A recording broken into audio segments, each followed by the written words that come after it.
মাঝে মাঝে ভাবি পিনাকিদা আসলে কার।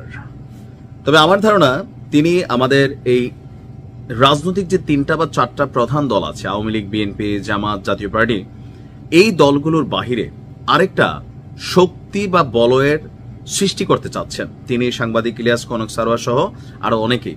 এবং সেই শক্তির একটা মূল আধার হিসাবে আমার দেশ পত্রিকার সাংবাদিক মাহমুদুর রহমানকে ওনারা একটা সিস্টেমে আনতে চাইছিলেন। মেবি উনি রাজি হয় নাই। এনসিপি কে নিয়ে অনেক ট্রাই করছেন, কিন্তু এনসিপি ওনাদের কথা শোনে না। হান্নান মাসুদ যথেষ্ট সমালোচনা করে।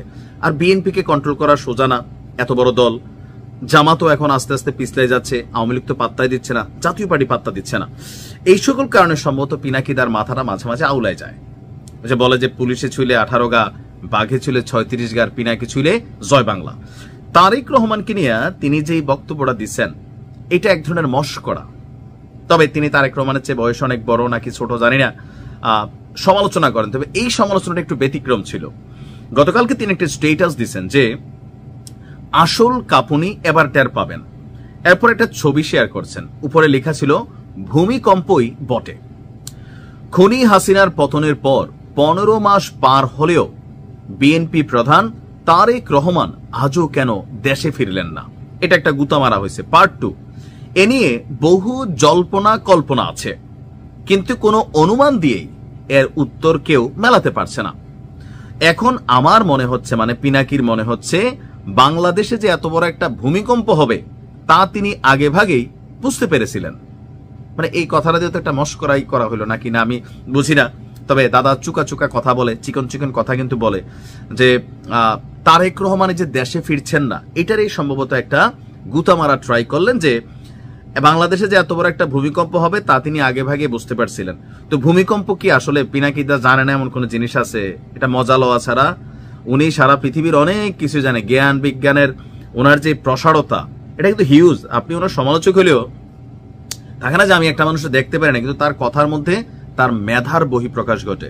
পিনাকি যথেষ্ট স্টাডি করে বলে, সাংবাদিক ইলিয়াসের থেকেও 10 গুণ স্টাডি করে পিনাকি, এটা কিন্তু বাস্তবতা। কনক সারোয়ারও স্টাডি করে। তবে তাদের এই পুরো সার্কেলের মধ্যে পিনাকি যথেষ্ট পড়াশোনা করে। যেমন আরেকজন আছে গোলাম মওলার, উনি যথেষ্ট পড়াশোনা করে। আপনারা ওনাদের কথাবার্তা শুনলেই বোঝা যায় যে গবেষণা করে। তো এত গবেষণা করা লোক তিনি যখন বললেন যে বাংলাদেশে যে এত বড় একটা ভূমিকম্প হবে তারেক রহমান আগে ভাগেই বুঝতে পারছিলেন।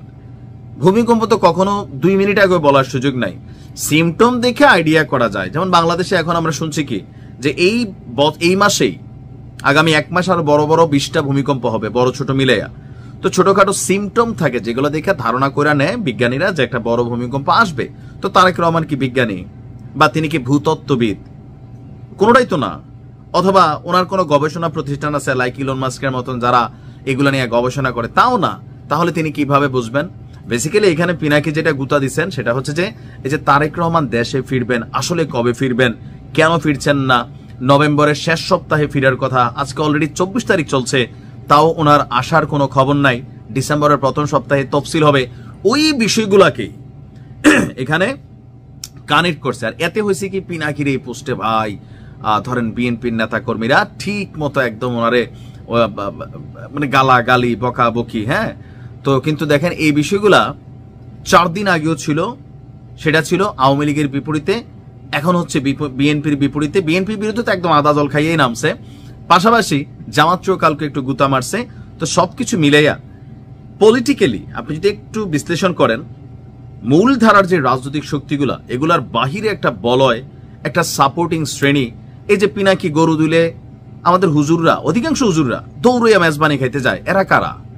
এরা তো কোনো দলের না, বাট এটা একটা শক্তি। বিভিন্ন ছোটখাটো ইসলামিক দল হিসাবে অনেকগুলো শক্তি আছে, তারা কিন্তু পিনাকিদার খুব বড় ভক্ত। এখন এনসিপিও কিন্তু তাদের ওই লেভেলে কন্ট্রোলিং এ নাই, 2-1 আছে, উসমান হাদি আরো কয়েকজন আছে।